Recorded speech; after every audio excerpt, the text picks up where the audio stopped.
So ఈ వీడియోలో నేను ఎక్స్టర్నల్ స్టేజింగ్లో లోడ్ చేసిన డేటాని స్నోఫ్లేక్లోకి లోడ్ చేయబోతున్నాను. దానికోసం నేను ఒక టేబుల్ని క్రియేట్ చేశాను. First name, last name, email, etcetera. Let us create this table. Table అనేది క్రియేట్ అయింది.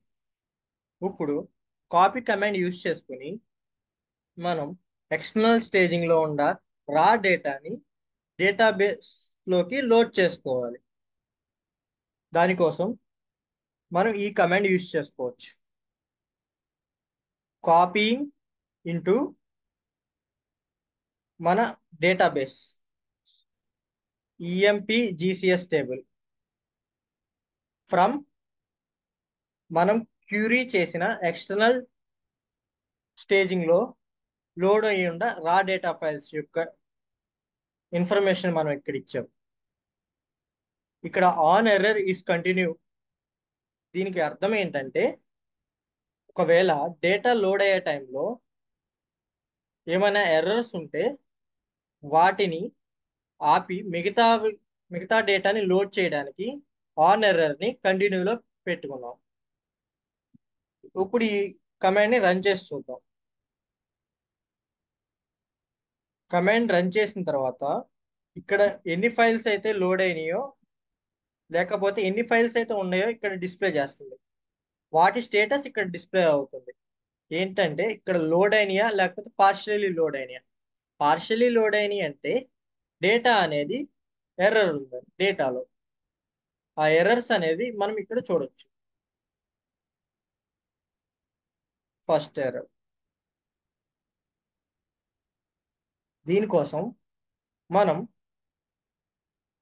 వ్యాలిడేట్ కమాండ్ ని యూజ్ చేయొచ్చు. బట్ ముందల అసలు డేటా అనేది రిమైనింగ్ డేటా అనేది లోడ్ అయిందో లేదో చూద్దాం.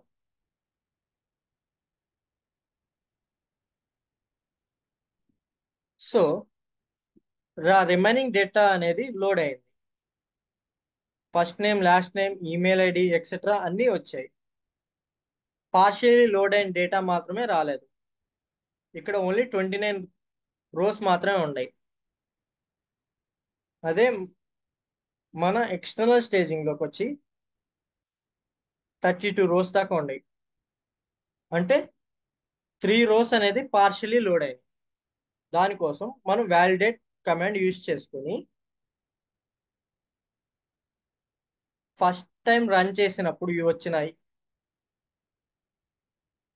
క్యూరీ ఐడిని ఇక్కడ పేస్ట్ చేసుకుని వ్యాలిడేట్ కమాండ్ రన్ చేసినప్పుడు మనకి ఆ రిమైనింగ్ 3 రోస్ కూడా వస్తాయి.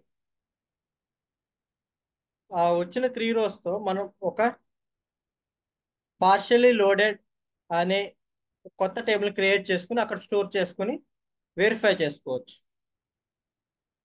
సో ఈ వీడియోలో మనం ఎక్స్టర్నల్ స్టేజింగ్ లో ఉన్న రా డేటా ఫైల్స్ ని స్నోఫ్లేక్ డేటాబేస్ లోకి ఎలా లోడ్ చేయాలో తెలుసుకుందాం. Thank you.